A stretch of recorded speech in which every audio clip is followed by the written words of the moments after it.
ऐसा धक्का मुक्का चला। बाद में हम बचने के लिए कोई चांस नहीं। ज़्यादा भगदड़ मच गया था नहाते समय, पीछे वाले नहाने वाले जो मेरे भाई थे।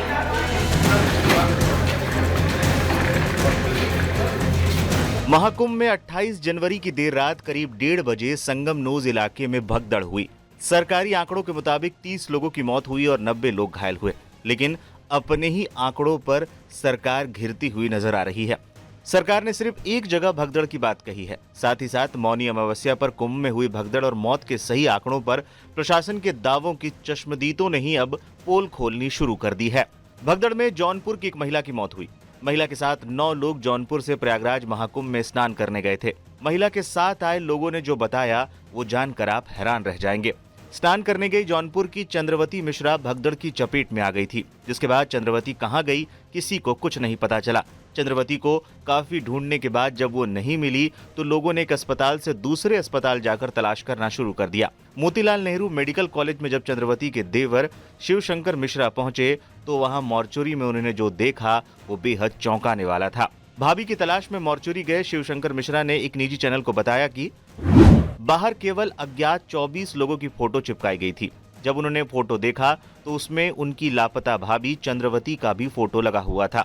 दीवार पर चिपकाई गई फोटो से शव की शिनाख्त करने के लिए जब हम अंदर गए तो वहां करीब 150 से 200 शव रखे हुए थे। किसी तरह अपनी मृत भाभी के शव की पहचान की। अस्पताल प्रशासन ने शव को हमें सौंप दिया। हमने पोस्टमार्टम कराने के लिए कहा तो अस्पताल प्रशासन की ओर से बोला गया कि सरकार ने ऐसी एडवाइजरी जारी की है जिसके चलते किसी शव का पोस्टमार्टम नहीं हो रहा है। शव लेकर जाइए, ऑनलाइन आपको डेथ सर्टिफिकेट मिल जाएगा। इसके बाद एक पुलिसकर्मी के साथ एम्बुलेंस में शव को जौनपुर भेज दिया गया।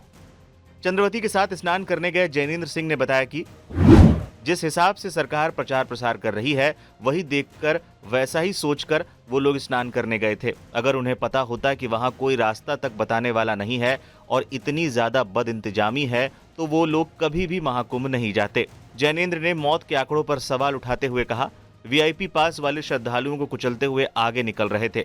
मौत के आंकड़ों को केवल छिपाया जा रहा है। जब हम पहुंचे तब मॉर्चरी में 150 से 200 लोगों के शव पड़े थे।